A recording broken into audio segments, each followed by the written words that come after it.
Previously on I Got This. My name is J-Rod. I want to be a television producer. I'm Kay, and I want to be a rap artist. My name is Sarah Pope. Start my own eco tour company. My name is John Morris, 24 years Navy, and I just want to be happy. My name is Manny Mitchell, and I want to be a motivational speaker. My name is Taniki Richard. I want to run a marathon. 3. Here we go. We got it done. And then they got into it. Okay, don't push me. Oh, Jesus. Sunday, what did you do? I didn't do nothing. Okay, so nothing. That was really an eye-opener for me because I thought I had it together. Why should you have to get to that dire need of something? Change has to happen. 4 minutes and 43 seconds, you were barely qualified. When John came in the door, he was extremely stressed. I really didn't see correlation. How the hell is flying up in the air going to help me be a TV producer? On this episode of I Got This. Hi, Manny. It was bad. It was bad this week. Yay! It just ended to me being homeless.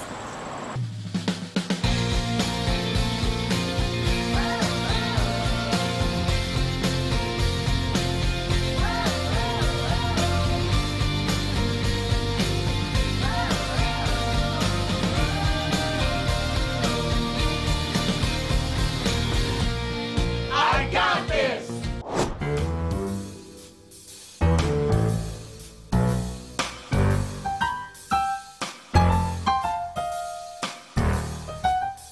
I am meeting my inspirational mentor today. I have no idea who it is. Let's do it. Hello, I'm Lisa Olson. I'm backstage at Mocha, and I'm so excited to meet Manny in a few minutes. I heard he's such a man of inspiration, and I'm just excited to hopefully impart wisdom upon his life. Hi, Manny. She came from behind the curtains, and I was just like, this is happening? This is real? I'm Lisa. It's so good to meet you. I had read about Lisa that morning before I met her. I told my mom, I was like, you know what? Who else could they have for me? I really feel that I'm gonna meet her.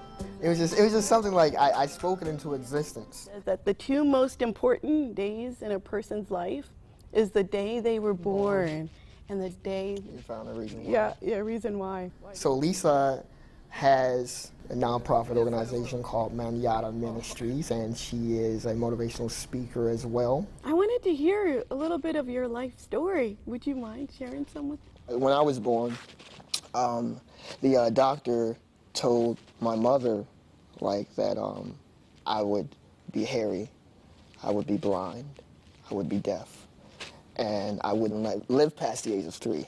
I was born in India. I was abandoned left at a hospital, and the nurses found me one early morning, and I was supposed to have been killed actually soon after my birth. To see her and to see that, she's actually doing something with her life and not just settling. I'd love to help Manny to know that he is an overcomer and just to continue to persevere despite life's obstacles and to just never give up. So she showed me it's already possible. And gave me those encouraging words and told me to keep persevering. I just met with Manny, and he has such a phenomenal personality. I see him going very far. I know I got this now. Ow.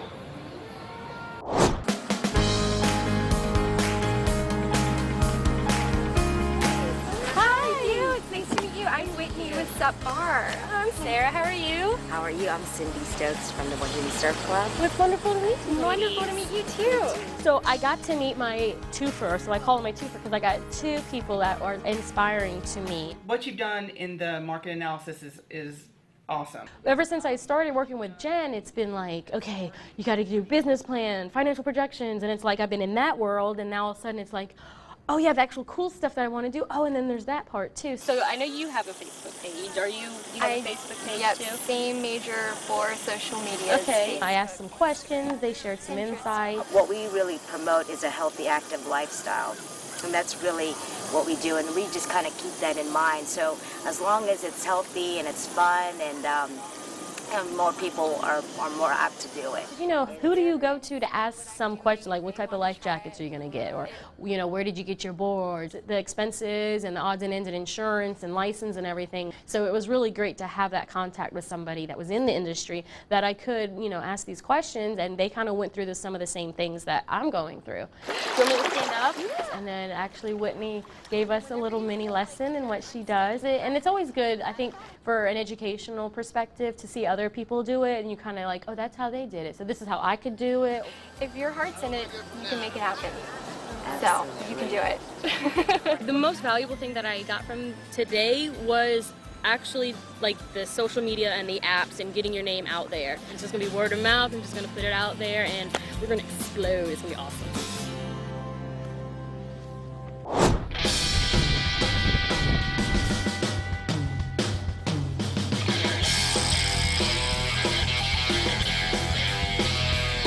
Today we were all meeting up. We got a little game of Batman going on. I'm gonna be the referee. There we go. I ain't playing no sand. I ain't playing with y'all. Go, here we go. Oh, wait, me and John were just like, all right, come on, you know, like, come on, John, we got this, you know, we can beat them. I see competitive come out. I'm pulling it out too. Manny was a good sport. He tried to play. Yes! Oh my God, did you see it went over? I hit it once, but it hit the net. It didn't go over the net. J-Rod didn't want to give me a point. Can I hit the net? It's a foul. I was like, man, E stands for effort. Taniki and Sarah, they were over there. Yeah, they were all right. Towards the end, they were like, no, we're going to win. I was like, no, winner takes all. I think we won. You know, they might have got the last point, but we won. I think me and Taniki, we ran that. We hit the last, you know, little birdie over the net. It goes in. That's our win. You can say what you want. We won. When I say the winner is the winner, that's who is the winner. Still ahead. If there was going to be a week that I was going to quit, it would be this week. Like, I feel like I'm in a war with my dreams on this side and with everybody else on this side. If we had a better referee. So after the badminton, we got to go and hang around. Sarah, what you been doing? Oh my gosh. We all sat around and we kind of, you know, shoot the breeze with each other. So I went and met them, and they just gave me all this, like, rekindling of my fire, like my passion, like, yes. And I think this is one of the moments when we're starting to really get to know one another a little bit more. Like, yeah, we've already done the iFly and stuff, but now we're talking and engaging more. I did tell you guys about a motto that I created. That was the first time I had done my shirts. I had just made my my Inhale Exhale shirts. I had the vision of putting these on shirts, and just today, I got them on shirts. And I love it. You said you was going to do it, and you did it. J-Rod, what you have going on? J-Rod, you know, he broke it down to us like, you know, I've been stressing. I've been feeling like, should I do this? Well, first of all, let's start by saying this has been a hell of a week. I hate it. Really? Oh, God. Nah, That's a way to start off. No, it's real talk. Like, you get to a point in life when you just want to start smacking people.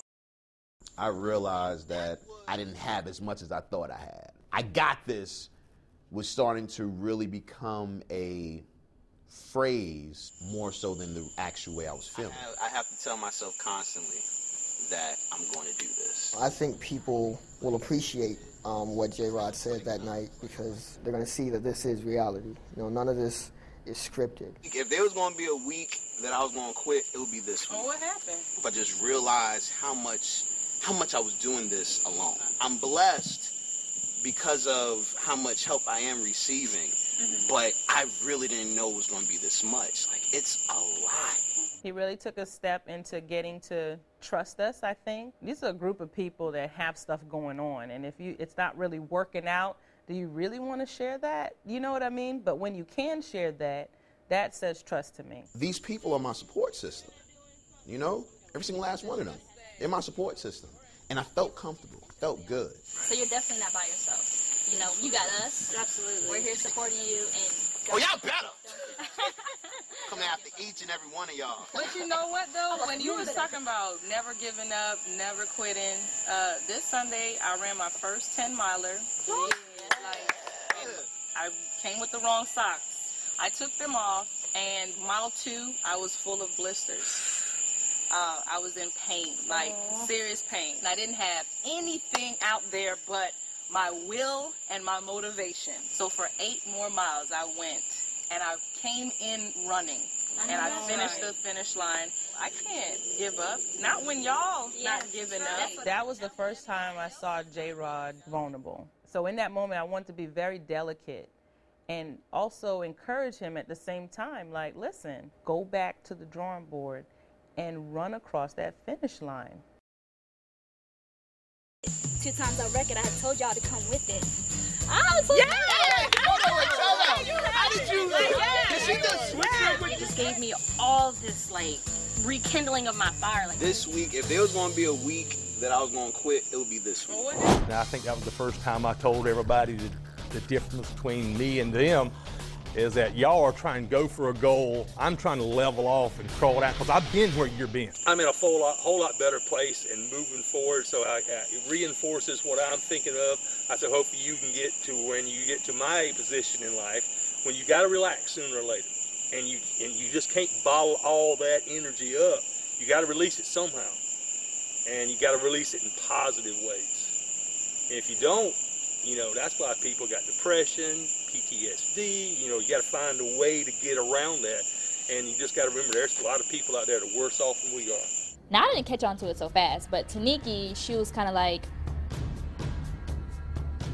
and when you do that look, I was like, oh, awkward. You know, that's why people got depression, PTSD, you know, you got to find a way to get around that. PTSD is something that she really explained that she had. It was really something personal to her. So for him to bring it up so nonchalantly and just make it seem like it's just something, you know, lousy or something, I think it really hurt her. So that's enough about me, man. Just tell about your girlfriend. Got him! just to know everybody around me is working to get somewhere is just amazing. I freaking love you guys. I said it first. I love you guys. She said I said it first. That means you're more in love. I love the support. So we thought we were in the clear. Everybody's packing up. Half the cast is already gone. Photographers are wrapped up. And that's when Taniki pulled me to the side and really started sharing with me what she felt like went down at the fire pit. I instantly motioned for one of the camera guys to grab a camera. You're an antagonizer, and that's what you want to do. That's your role in life. And if you want to say out your mouth, I want to make myself happy, and if that's what makes you happy, I don't want no parts of you. I'm going to pray for him. I'm going to pray for him. But that, what he just tried to do right there, I did not appreciate it. So I let her get it out. I let her tell me what she felt went down, but I really wanted her to get to the bottom of it. Taniki and John have been going back and forth throughout the season, and this was a chance for me to help her ask a deeper question. Now, do you think that he was really trying specifically, thoughtfully to do something, or do you think he just doesn't? This is what I'm saying. I hope if it's not intentional, that's what I'm saying. I'm gonna pray for him, because if he don't even know that's what he's doing, that's a bad place to be. When you are trying to hurt people and you don't even know you're doing it. You see what I'm saying? Mm-hmm. You use key words. Words mean something. You use specific key words to try to push certain people's buttons, and I didn't appreciate it. I saw it for what it was. I think leaving the fire pit that night after having the conversation with me, I think Taniki actually had a moment where she stepped back, and it may, we'll see, it may change how the future relationship for John and Taniki goes down.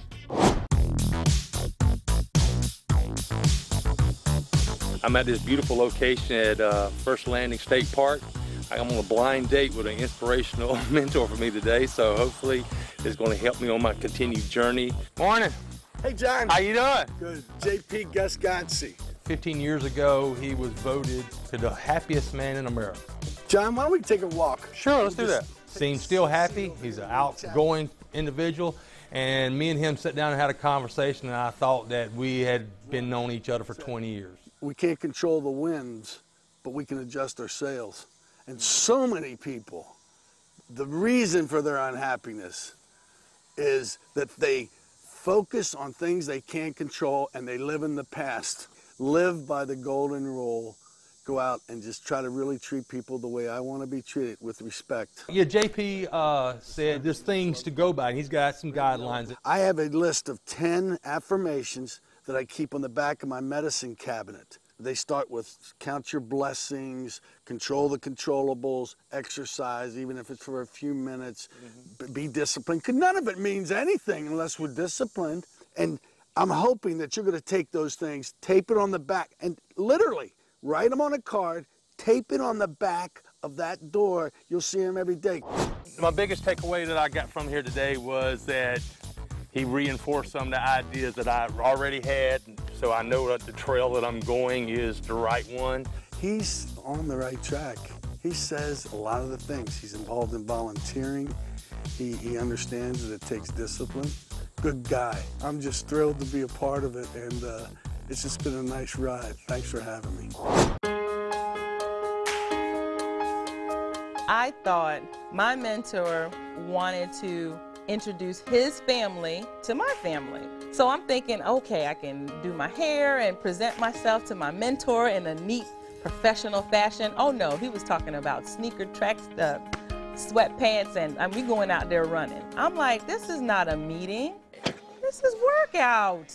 You know, I'm like, what can he possibly show me or tell me while we're running? Greetings. Hello. Hello. How you doing? And we get there and oh, now I see why he wanted to do a running session. And this is Ainsley. This is sweet Ainsley here. How are you? I met Ainsley and her phenomenal story, and I had to dial it back 2 steps to really take in what Rooster's family encompasses. Yeah, runner for my daughter, basically. Yes. You know, and as a result, it brought about this new therapy for me, but it also became a therapy, I think, a little bit for her. She is their reason why they do what they do. And without her, Rooster couldn't put in the love and attention that he has put into a program so awesome like Ainsley's Angels. Just meeting his family was a real eye-opener that, you know what, this is bigger than me. Me running the marathon is bigger than me. Up next. Now I'm starting to see why I was called to do this. Everything is going well, but yet everything from my family side is going wrong. Everything in my personal life is going wrong. Like, no one wants to help me. Thank you. All right, let's go for a jog. Yeah, let's go for a jog. Yes, we sat there in the house talking it up, and he was like, okay, you ready to go? And I was like, oh, yes. I didn't eat yet. I was like, oh. But you know what that showed me? That without food, without rest, if I did 7 miles and I felt fatigue, oh, I can do 1 more mile. Talking to him along the way and Ainsley riding with us, it was cool. It was really cool. When we first started out, me and Rooster, I felt like inside, maybe there was a chance that this might not work. It reinforces the whole idea that we told her from the beginning, that together we shall accomplish so much more than as an individual. So that's the message we're hoping that she's feeling from us.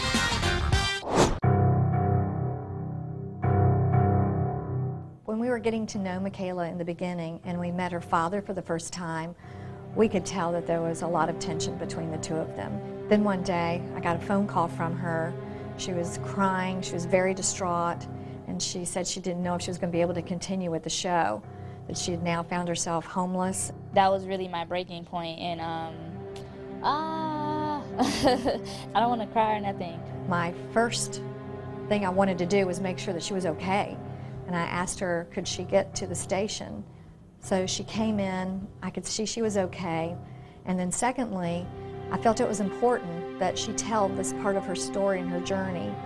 He was talking to me like, well, you're trying to be grown, you're trying to do this, you're trying to do that. That whole time he was just downing me. And then he was like, oh, I hope success for you. And I was just like, don't say that, because you don't, because you want me to do what you want me to do. If you were happy for me, if you wanted me to be successful, you would help me at this stage I'm in. It was a moment in time where I just broke down. Like, everything just got to be too much. He has his own visions, and he has his own dreams for me, and I go against them, and he's like, okay, well, I'm taking the car. You know, he already had his own plan, so he was moving overseas. So while I'm getting kicked out the house, the car's getting taken away. My sister's in Japan. She's in the military. So it was really like I had no one. I had no one. Where's your mom in all this? Me and my mom don't really talk. And that was one thing I always said to myself was I didn't want to be like her. It's like, okay, well, I know how she was in my life. You know, and I didn't want to become that. So when it felt like I was becoming that because I didn't have anything and I was homeless and no one really understood why I was doing everything I was doing, it was hard to come to cope with myself because I'm not stable, because I'm not joining the military, because I'm not in school right now, because that's what it looked like to me and that's what it made it feel like. Like, it felt like he was making me into my mom. What does your gut tell you right now? To stay with music. That's the only thing, like, I have to maintain, like, push through it, just go. God got you, like, you will be set, just go. So we sat down, we talked for a long time, kind of got down to the bottom of what was going on in her life. And I think after being heard, that Michaela realized this was just a hurdle, you know, and she was going to be able to get over it. And she didn't have to give up. She didn't have to give up the show, and she certainly didn't have to give up on her dream. It feels good to say that this is my dream and I'm going for it. And I hope that I can be an inspiration to other people so they will realize, like, yes, it's gonna be hard, but trust me, like, why not chase your dream?